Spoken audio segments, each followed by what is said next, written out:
sait que l'église est chauffée. Hein? Il sait que l'église est chauffée, qu'il n'y a pas besoin. Au nom du Père, du Fils et du Saint-Esprit. Amen. Vous devez vous poser la question pourquoi, alors que nous faisons une fête en l'honneur de Saint Joseph, on est tous habillés en bleu et qu'on célèbre la Vierge Marie.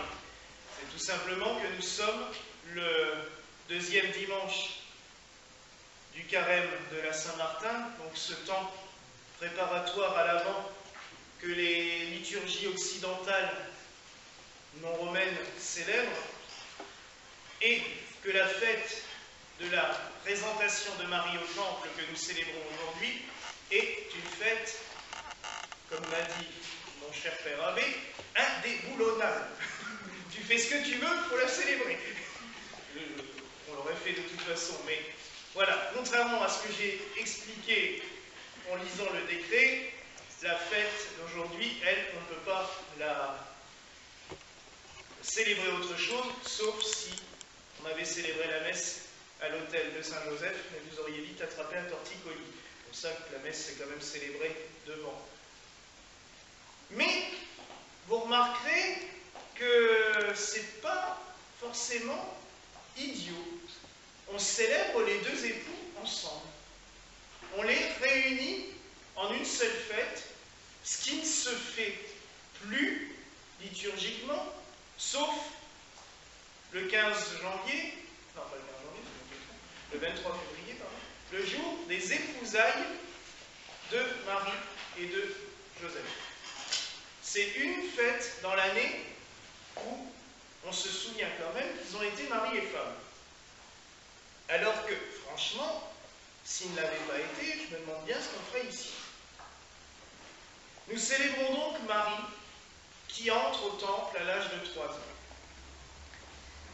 C'est un fait que souvent on oublie, mais il arrivait dans les familles d'Israël que on prédestine des enfants au service du temple.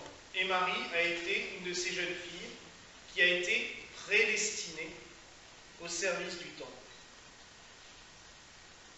Pourquoi, on pourrait se dire, c'est terrible, une enfant de 3 ans que l'on conduit comme ça, on la coupe de ses parents. Remettons dans le contexte actuel, cela est impossible. On ne sépare plus les enfants comme cela, surtout pas pour Dieu.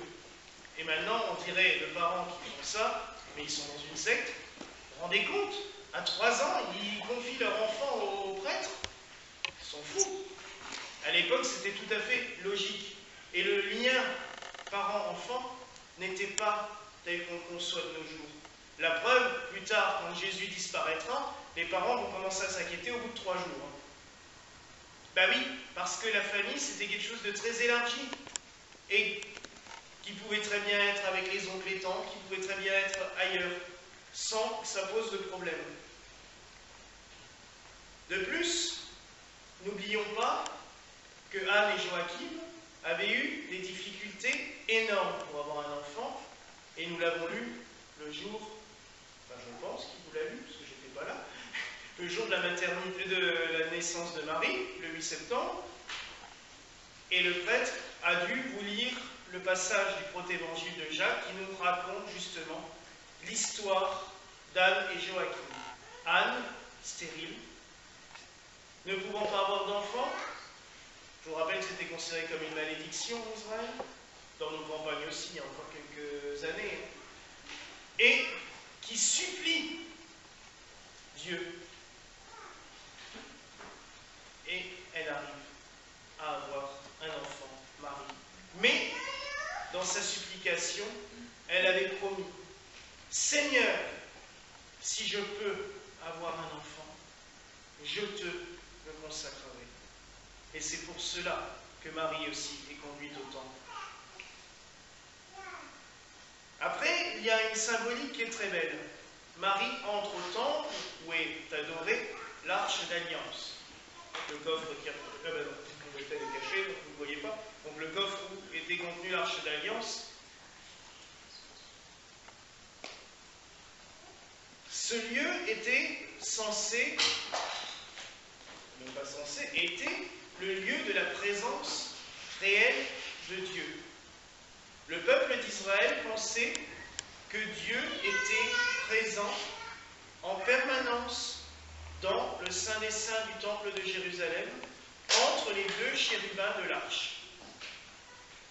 C'était le lieu de communication directe avec Dieu.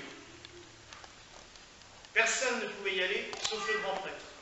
Et comme je l'ai expliqué l'autre jour, même le grand prêtre, au cas où il lui arrivait quelque chose, rentrait dans le Saint des Saints avec une corde attachée à la jambe, pour que s'il ne revienne pas au bout d'une heure, on puisse tirer le cadavre. Bah oui, personne n'avait le droit d'y rentrer, donc on n'allait pas laisser les morts s'entasser s'il y avait un problème. Donc, ils avaient trouvé ce truc de tirer sur la corde s'il ne revenait pas au bout d'une heure.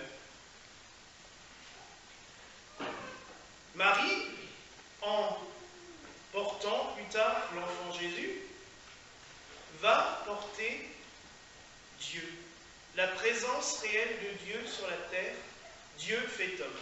C'est la croyance chrétienne, et elle a même été appelée, dès sa plus tendre enfance, dès les premiers chrétiens, par les pères de l'Église, l'arche de la nouvelle alliance.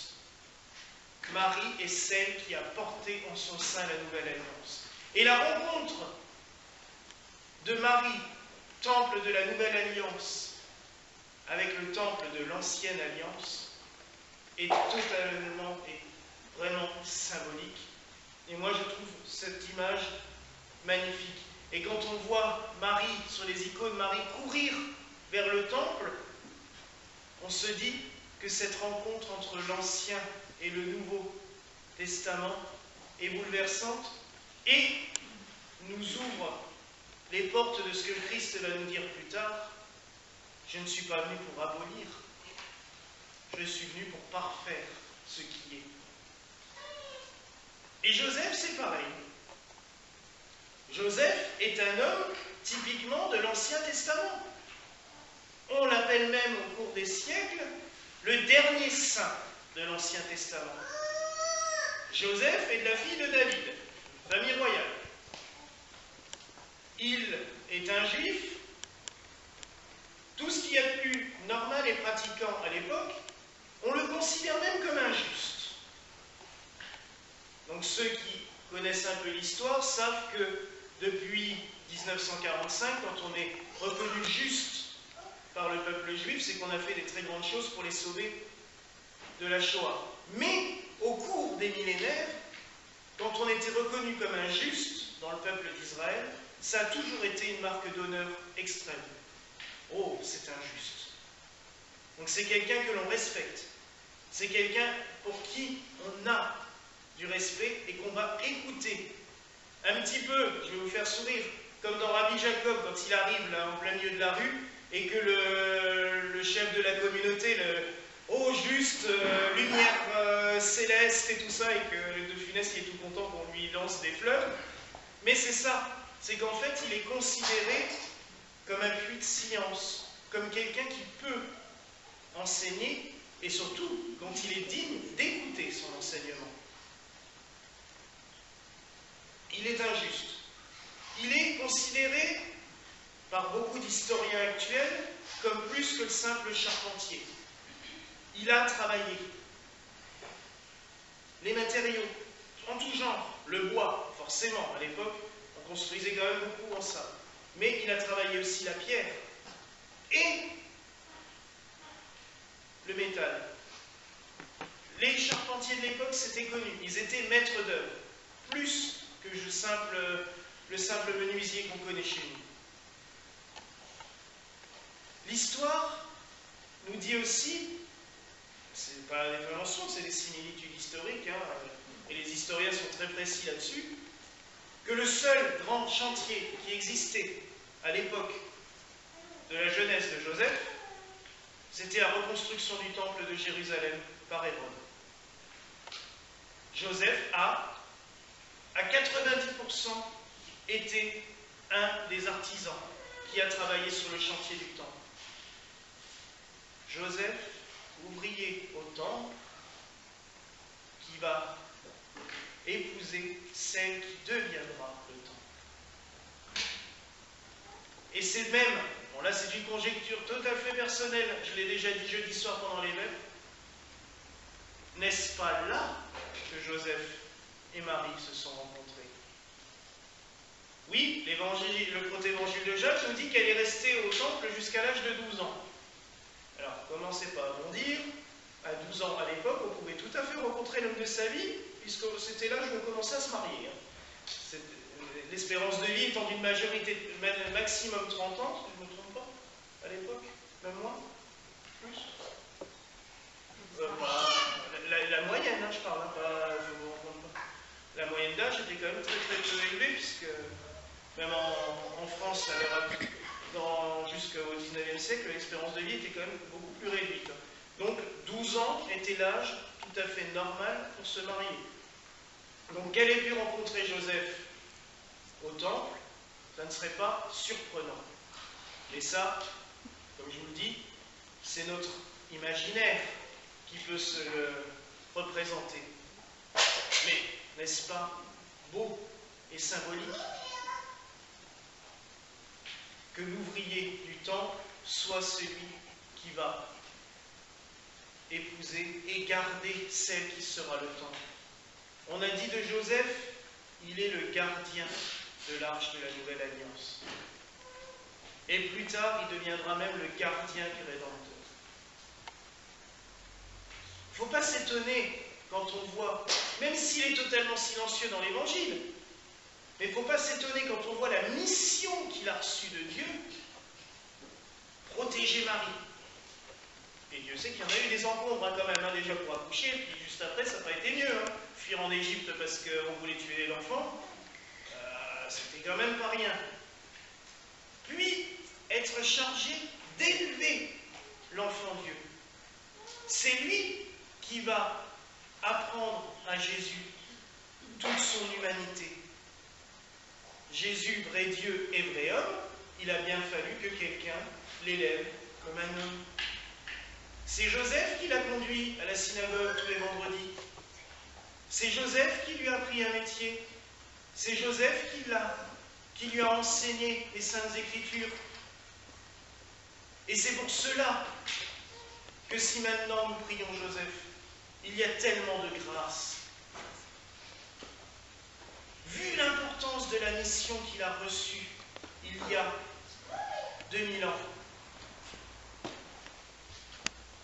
il a aussi cette mission vis-à-vis de nous, nous enseigner, nous garder, nous surveiller dans le bon sens, veiller sur nous. Telle est la mission de Joseph. Il faudrait raconter, je ne le ferai pas aujourd'hui parce que sinon on est encore là demain, toute l'histoire, pourquoi on en est arrivé à construire cet hôtel. J'en ai déjà publié des bribes. Le problème, c'est qu'à chaque fois que je suis persuadé d'avoir fini le texte, il y a des choses qui se rajoutent. Juste un petit signe, un truc qui nous est arrivé hier, et c'est pas moi qui suis totalement fou, James était avec moi. Un monsieur vient, des gros problèmes de santé, hospitalisé, il a le droit de sortir le week-end, donc on avait convenu avec sa belle-mère que le rendez-vous était pour hier. Bon. La dame m'appelle, elle m'explique son cas et tout, et je lui dis, bah écoutez, envoyez-moi tout de suite un mail avec sa photo et son nom. Et je vais le glisser près de la statue. En attendant que vous veniez, on va commencer à prier, on va faire les messes pour lui. On avait déjà rigolé parce qu'elle me dit, mais vous savez, les confessions israélites, je dis, oh, c'est pas grave, on est rue des Juifs, ça devrait aller. Bon, elle avait rigolé, mais c'est vrai que lui, ça, le petit signe l'a quand même fait tilter quand il a su, quand il est arrivé. Parce qu'en plus, il ne savait pas qu'il venait dans une église hier. Hein. Elle lui avait pas dit, elle lui a dit, écoute, on va essayer de te soigner, on verra bien quand on... Donc il a découvert que c'était une église quand il s'est retrouvé devant la porte. En plus, il discute avec ce monsieur, on lui dit, ben voilà, racontez-nous un petit peu ce qui s'est passé. Et il nous raconte et il dit, mais depuis 10 jours, ça va mieux. Je sens que depuis 10 jours, ça va mieux et j'évolue. Mais il y a a encore du travail, c'est clair. J'ai rien dit. Plus tard, et en montant, on a fait le sacrement des malades, et après je suis allé chercher dans la niche la petite feuille, et je lui dis, regardez, et je le montre aussi à sa belle-mère, je dis, vous m'avez bien dit que ça fait 10 jours que ça va mieux. Il me dit, oui. Je dis, bah ça fait 10 jours que votre belle-maman a téléphoné, qu'on a mis la photo sous l'autel. Voilà. Et là, c'est pas l'intervention qui l'autre, il n'y a que lui. Encore une petite grâce. Et il y en a tout le temps. Donc si ça continue, c'est pour ça, je vais encore faire une petite note d'humour. Je suis censé faire un livre sur Saint-Joseph, mais l'éditeur, il va falloir qu'il se bouge parce que sinon c'est une encyclopédie qui va... Parce qu'au fur et à mesure, on rajoute des chapitres. L'autel n'était pas prévu il y a 3 mois, il est là. Donc déjà, il y a un chapitre en plus. Et ainsi de suite, ça va continuer. Donc il va falloir quand même qu'on se... Mais pour vous dire l'importance, alors tout ce que je veux vous retenir aujourd'hui, c'est tournez-vous vers lui en confiance. N'hésitez pas. Mettez un petit mot. Vous, ça ne vous engage à rien, mais au moins vous savez que vous êtes toujours près de lui. Et hier, c'est ce que j'ai dit au monsieur. J'ai dit, vous emmenez une petite médaille. Votre photo, elle est près de lui, et puis vous, vous avez sa photo près de vous. Comme ça, c'est comme si vous étiez tout le temps près de lui. C'est des images. On peut prier sans statue, sans médaille, sans huile, mais l'être humain a besoin de signes concrets. Et ces signes concrets donnent vraiment des grâces. Depuis qu'il y a l'huile là en bas, c'est pareil. Il y a des dizaines et des dizaines de petites grâces qui arrivent. Et il y en aura encore tout plein. Quand j'aurai réussi à récupérer des petits flacons. Ils sont donc pas livrés, mais prenez-en après, j'ai des petits flacons en verre, ceux qui n'en ont pas encore pris. Sinon, vous trempez la main dans la flasque pour vous signer. Mais ayez confiance. Joseph a eu confiance en Dieu. Et pourtant, Dieu sait que les annonces qu'on lui a faites, c'était pas drôle. Il y avait de quoi avoir envie de partir en courant. Il a eu confiance en Dieu. C'est ça que l'enseignement de Saint Joseph le premier. Ayez confiance en Dieu. Mais une confiance absolue. Pas de chantage vis-à-vis de lui. Pas de « j'ai décidé que tu dois faire ça pour moi ». Non, il fera toujours ce qui est bon pour nous. Si quelque chose n'est pas forcément bon, il nous aiguillera sur une autre route. Toujours gentiment, jamais brutalement. Il nous dira, mais il faut qu'on l'écoute. Et ça, c'est souvent le problème. Mettons-nous à l'exemple de Saint Joseph. Sur ce tableau, je l'aime bien parce qu'il est silencieux, les yeux fermés. Oui, prions et écoutons ce que Dieu a à nous dire. C'est l'un des enseignements les principaux qu'on peut retenir de Saint Joseph. Mettons-nous à l'écoute de Dieu et faisons-lui confiance. Voilà la grâce que je nous souhaite en ce jour au nom du Père, du Fils et du Saint-Esprit. Amen.